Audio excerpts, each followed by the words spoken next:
Bismillahirrahmanirrahim. فَاِنْ تَوَلَّوْا فَقُلْ حَسْبِيَ اللّٰهُ لَا اِلَٰهَ اِلَّا هُوَ عَلَيْهِ تَوَكَّلْتُ وَهُوَ رَبُّ الْعَرْشِ الْعَظِيمِ. Eğer yüz çevirirlerse de ki Allah bana yeter. Ondan başka ibadete layık hiçbir ilah yoktur. Ben ona tevekkül ettim. O büyük arşın sahibidir. Bir diğer ayet لَقَدْ Bismillahirrahmanirrahim لَقَدْ جَاءَكُمْ رَسُولٌ مِنْ أَنْفُسِكُمْ عَزِيزٌ عَلَيْهِ مَا عَنِتُّمْ حَرِيصٌ عَلَيْكُمْ بِالْمُؤْمِنِينَ رَؤُوفٌ رَحِيمٌ. Size içinizden öyle bir peygamber geldi ki sizin sıkıntıya uğramanız ona pek ağır gelir. O size çok düşkün, müminlere çok şefkatli ve merhametlidir. Evet, Resul-i Ekrem Aleyhisselatü Vesselam'ın ümmetine karşı kemal-i şefkat ve nihayet re'fetini gösterir son okuduğum ayet. Ancak ondan önce okuduğum fein tevellev ayet, yani eğer yüz çevirirlerse ayetiyle de Allah diyor ki, ey insanlar, ey Müslümanlar, böyle hadsiz bir şefkatiyle sizi irşad eden ve sizin menfaatiniz için bütün kuvvetini sarf eden ve manevi yaralarınız için kemal-i şefkatle getirdiği ahkam ve sünnet-i seniyesiyle tedavi edip merhem vuran şefkatperver bir zatın bedihi o açık şefkatini inkar etmek ve gözle görünen o re'fetini itham etmek derecesinde onun sünnetinden ve tebliğ ettiği ahkamdan yüzlerinizi çevirmek ne kadar vicdansızlık, ne kadar akılsızlık olduğunu biliniz. Ümmete, insanlara olan şefkatinden ve merhametinden bahsediyor Rabbimiz. Size pek düşkün, pek şefkatli, pek merhametlidir diyor ve ardından bu ayeti veriyor Üstad. فَاِنْ تَوَلَّوْا Eğer yüz çevirirlerse, yani size karşı bu kadar merhametli, şefkatli olan bir peygamberi inkar etmek, onun o şefkatini itham etmek derecesinde onun sünnetinden, tebliğ ettiği hükümlerden yüzlerinizi çevirmek ne kadar vicdansızlıktır, ne kadar akılsızlıktır biliniz manasını veriyor. Ve ey şefkatli Resul ve ey refetli Nebi, eğer senin bu azim şefkatini ve büyük re'fetini tanımayıp akılsızlıklarından sana arka verip dinlemeseler merak etme. Semavat ve arzın cunudu, göklerin ve yerin orduları taht-ı emrinde olan, emri altında olan, arş-ı azim-i muhitin tahtında saltanat-ı rububiyeti hükmeden Zat-ı Zülcelal sana kafidir. Hakiki muti taifeleri, gerçek itaatkar taifeleri senin etrafında o toplattırır. Çünkü onun saltanat-ı rububiyeti bütün yeri kuşatmış, gökleri kuşatmıştır. O sana kafidir. Muti taifeleri senin etrafına toplattırır. Seni onlara dinlettirir. Senin ahkamını onlara kabul ettirir. Evet. Şeriat-ı Muhammediye ve sünnet-i Ahmediye'de aleyhissalatü vesselam hiçbir mesele yoktur ki müteaddit hikmetleri bulunmasın. Çok sayıda hikmetleri bulunmasın. Şeriat-ı Muhammediye aleyhissalatü vesselam'da ve sünnet-i seniyede hiçbir mesele yoktur ki çok sayıda hikmetleri olmasın. Allah Resulü'nün her tavrı ve davranışında, her sözünde bir değil birçok hikmet var. Bu fakir, bütün kusur ve azimle beraber bunu iddia ediyorum ve bu davanın ispatına da hazırım diyor Üstad Bediüzzaman. Hem şimdiye kadar yazılan 70-80 Risale-i Nuriye, Sünnet-i Ahmediye'nin ve Şeriat-ı Muhammediye Aleyhisselatü Vesselam'ın meselelerinin ne kadar hikmetli ve hakikatli olduğunu ispat eden 70-80 şahidi sadık hükmüne geçmiştir. Ve eğer bu mevzuya dair iktidar olsa, güç olsa, imkan olsa yazılsa 70 değil belki 7000 risale o hikmetleri bitiremeyecek. O kadar hikmetlidir sünnet-i seniyenin, şeriat-ı Muhammediye Aleyhisselatü Vesselam'ın meselelerinin her birisi.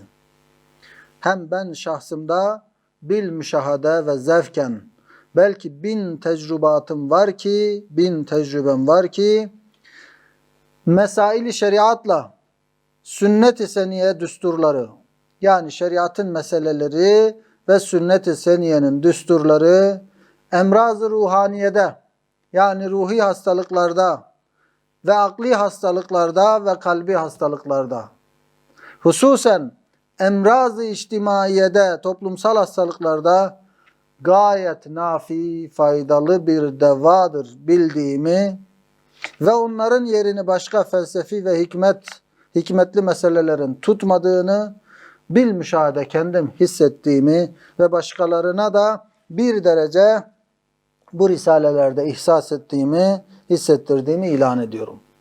Şeriatın meseleleri ve sünnetin düsturları hakikaten de bütün hastalıklara, ruhani hastalıklara, ruhi hastalıklara, akli hastalıklarımıza, kalbi hastalıklarımıza ve de en önemlisi, en yaygını belki de toplumsal hastalıklarımıza birer ilaçtır, birer reçetedir ve üstad bunun yerini, yani bu hastalıkları tedavi edecek felsefi veya hikmetli meselelerin asla bunun yerini tutamayacağını söylüyor.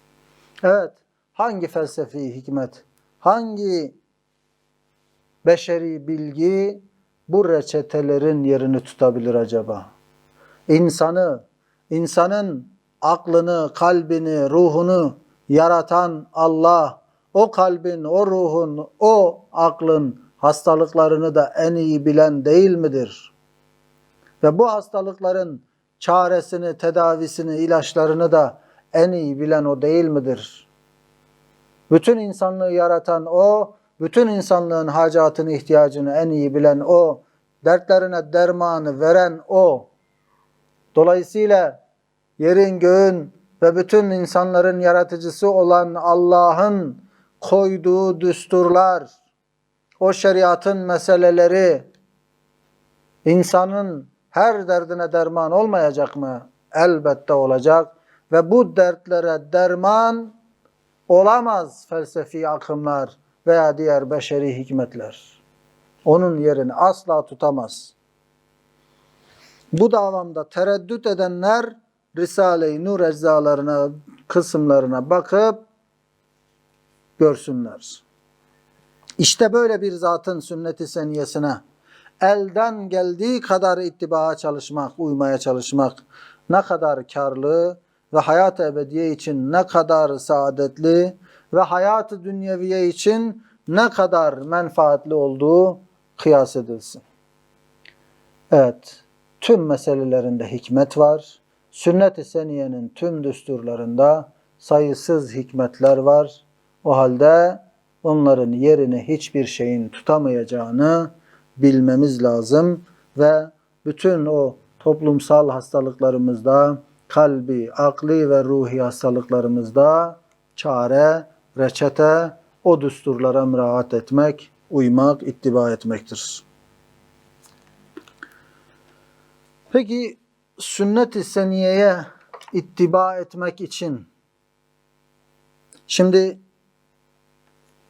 tamamına uymaya çalışmak acaba mümkün müdür? Yani ben Peygamber Aleyhisselatü Vesselam'ın bütün sünnet-i seniyesine hayatımın her anında uyabilir miyim? Evet, bu pek mümkün değil. Belki çok az kimseye nasip olabilecek bir şey. Ancak Üstad şöyle bir çözüm, şöyle bir yöntem veriyor. Sünnet-i seniyenin her bir nevine tamamen bil fiil ittiba etmek ehas-ı havassa dahi ancak müyesser olur. Havassa da değil. Yani onların da üstünde artık böyle kutbu azam denilen büyük zatlara ancak nasip olur veya ancak onlar müyesser olur. Sünnet-i seniyenin tümüne tamamen bil fiil ittiba etmek demek ki tarih boyunca çok az kişiye nasip olabilecek bir şey. Peki bizler ne yapacağız? Bu konuda hissemizin artması için, hayatımızda o sünnetin hakim olabilmesi için ne yapmalıyız? Ona bil fiil olmasa da bin niyet, bil kast, taraftarane ve iltizamkarane talip olmak herkesin elinden gelir. Sünnete tümüyle uymak, hayatımızın her anında tümüyle uymak belki bizim için mümkün gözükmüyor olabilir. Nasıl yapabiliriz bu çağda, bu zamanda diyebiliriz. Evet, buna tamamıyla müyesser olanlar da çok azdır. Ancak ona bil fiil olmasa da en azından uymaya niyet etmek. O niyet kalpte olacak. Resulün aleyhissalatü vesselamın her hareketine uyma niyeti kalpte olacak. Onu kast edeceğiz. Kastımız o olacak. Taraftar olacağız sünnet-i seniyeye uymaya ve oraya meyledeceğiz, oraya yöneleceğiz, oraya iltizam edeceğiz.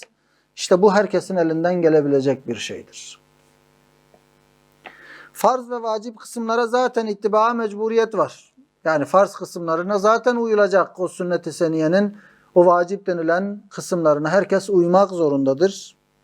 Ve ubudiyetteki müstehap olan sünnet-i seniyenin terkinde günah olmasa dahi uyulması ubudiyette yani ibadette Peygamber aleyhissalatü vesselamın nafile oruçları diyelim. Ramazan orucu dışında, o farz orucun dışında nafile oruçları vardı Peygamber aleyhissalatü vesselamın. O oruçları tutmak müstehaptır. Yani sevap kazandırır, iyidir, güzeldir. Ubudiyetteki müstehap olan sünnet-i seniyenin terkinde peki uymadığım zaman ne oluyor? O oruçları tutmadım veya diğer benzeri fiilleri yapmadığım zaman ne oluyor? Günah mı kazanıyorum? Hayır. Günah olmasa dahi büyük bir sevabın zayiatı var. Büyük bir sevabı kaçırmış oluyoruz. Tagyirinde ise büyük hata var. Yani o sünneti değiştirmekte az önce bid'adan bahsettik ya, büyük bir hata vardır. Adat ve muameletteki sünnet-i seniye ise ittiba ettikçe o adat ibadet olur. Bir de sünnet-i seniyenin adab kısmı dediğimiz o muamelet, o adetler yani gündelik işlerdeki işler ve muamelelerdeki kısmına ise ittiba ettikçe, uydukça o adetler ibadete dönüşüyor. Etmezse itap yok, ceza yok, kınama yok. Fakat Habibullah'ın adab-ı hayatiyesinin nuraniyesinden istifadesi azalır. Demek ki nafilen evinden olan sünnetlere ittiba edilmediği zaman ceza yok, kınama yok, ancak günah yok.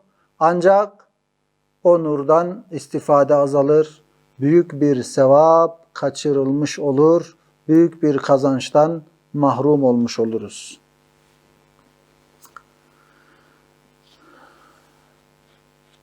Kul in kuntum tuhibbunallaha fettebi'uni yuhibbukumullah buyurmuştu Rabbimiz. Daha önceki dersimizde hatırlarsanız. 10. nüktede Bismillahirrahmanirrahim. Kul in kuntum tuhibbunallaha de ki eğer Allah'ı seviyorsanız fettebi'uni yuhibbukumullah. Bana uyun, Resul'e uyun ki Allah da sizi sevsin. Ayetinde icazlı bir icaz var. Yani mucizevi bir ifade var. O bir sözün içerisinde çok sözler saklıdır, çok manalar vardır. Çünkü bu cümlenin içerisinde dediğimiz gibi bu 3 cümlenin içinde çok cümleler derc edilmiş. Şu ayet diyor ki Allah'a Celle Celaluhu imanınız varsa elbette Allah'ı seveceksiniz. Madem Allah'ı seversiniz, Allah'ın sevdiği tarzı yapacaksınız. Ve o sevdiği tarz ise Allah'ın sevdiği zata benzemektir. Onun sevdiği zata benzemelisiniz. Ona benzemek ise ona ittiba etmektir, ona uymaktır. Ne vakit ona ittiba etseniz Allah da sizi sevecek.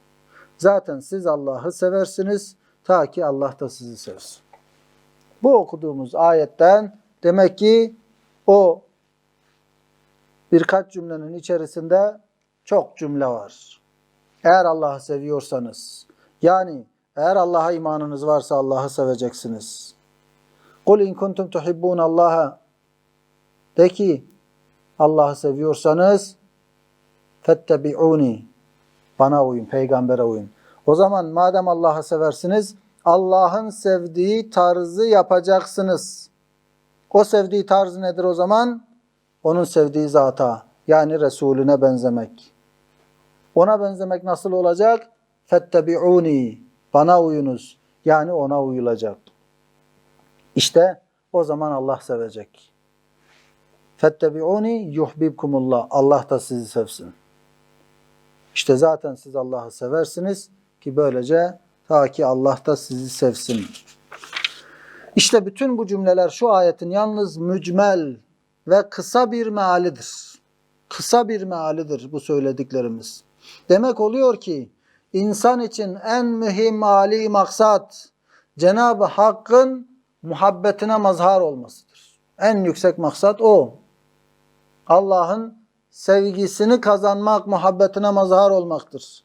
Ve bu ayetin manasıyla da gösteriyor ki o matlab-ı âlanın, o en yüksek talebin, isteğin yolu Habibullah'a ittibadır ve sünnet-i seniyesine iktida etmektir, boyun eğmektir. Bu makamda 3 nokta ispat edilse mezkur hakikat tamamıyla izhar eder. Birinci nokta, beşer fıtraten şu kainatın Halık'ına karşı hadsiz bir muhabbet üzerine yaratılmıştır. Çünkü fıtrat-ı beşeriyede cemale karşı bir muhabbet ve kemale karşı perestij etmek ve ihsana karşı sevmek var. İnsanın fıtratında cemale karşı, güzelliğe karşı bir muhabbet, mükemmelliğe karşı bir hayranlık, ihsana karşı bir sevgi var. Cemal ve kemal ve ihsan derecelerine göre, yani o güzelliğin, mükemmelliğin ve ihsanın derecelerine göre muhabbet de artar, ziyadeleşir ve aşkın en münteha, en nihai derecesine kadar gider. Hem bu küçük insanın küçücük kalbinde kainat kadar bir aşk yerleşir. Evet, kalbin mercimek kadar bir sandukçası olan kuvve-i hafıza, bir kütüphane hükmünde binler kitap kadar yazı içinde yazılması gösteriyor ki kalbi insan kainatı içine alabilir ve o kadar muhabbet taşıyabilir. Küçücük bir hafıza bir kütüphane kadar bilgiyi taşıyorsa, küçücük bir kalp ve o kalbin içindeki sandukça koca kainatı içine alabilir. Koca kainatın muhabbetine yer var orada. Madem ki fıtrat-ı beşeriyede ihsan ve cemal ve kemale karşı böyle hadsiz bir istidadı muhabbet var, sevgi kabiliyeti var. Ve madem bu kainatın Halık'ı kainatta tezahür eden asarıyla, eserleriyle bilbedahe hadsiz ihsanatını gösteriyor.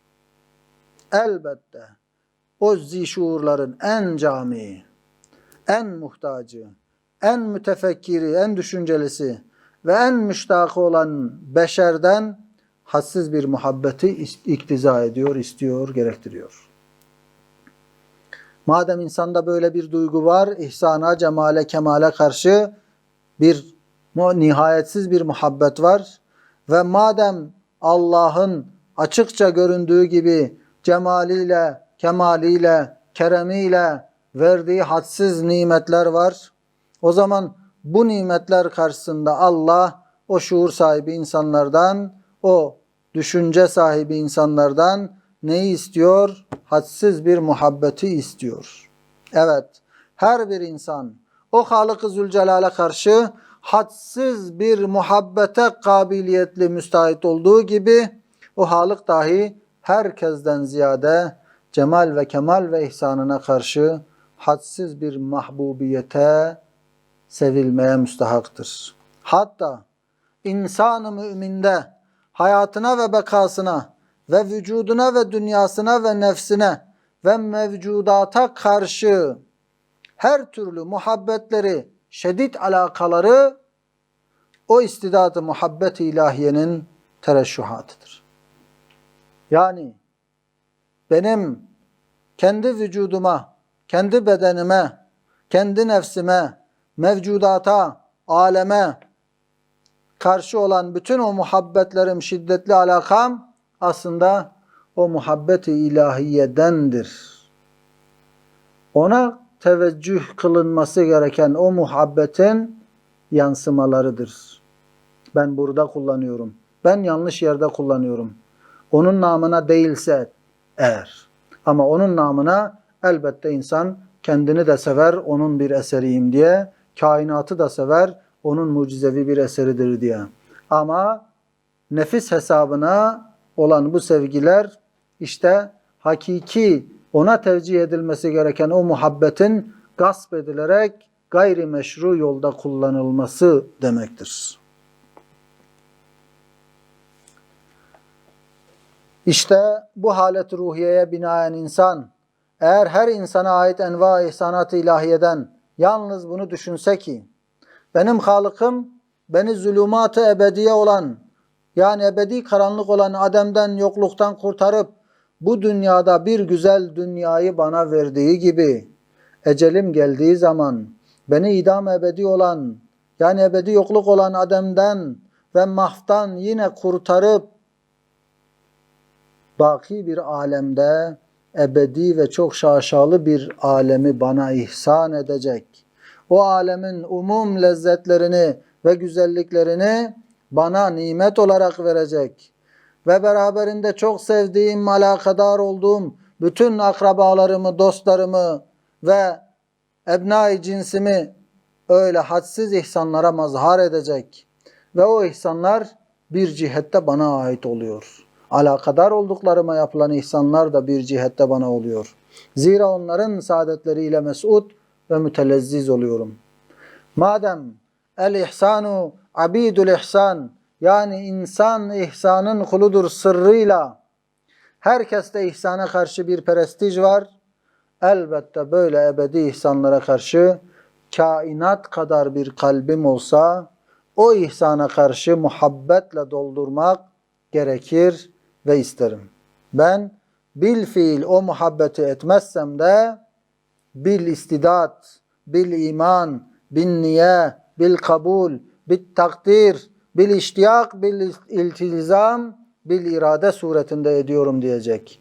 Yani o muhabbeti bil fiil yapamazsam da kabiliyetlerimi o yöne sevk edeceğim, iman edeceğim, niyet edeceğim, kabul edeceğim, o nimetleri takdir edip arzulamak bir nevi o şükrü eda edebilmenin bir yoludur.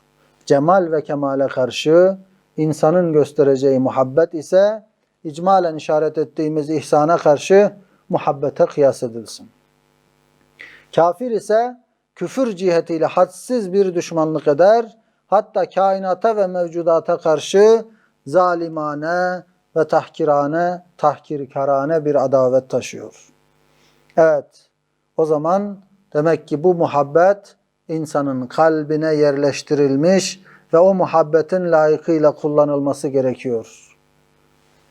Allah'a muhabbet edilmeli. Onun yolu da başta söylediğimiz gibi sünnet-i seniyeye ittiba etmektir ve tümüyle olmasa da, mümkün olmasa da niyetle, kastla, iradeyle, istilzam ile, tarafgirlik ile, yani o tarafa, o yöne meyletmek, arzulamak ile bunu herkes yapabilir. Amin. Velhamdülillahi Rabbil alemin.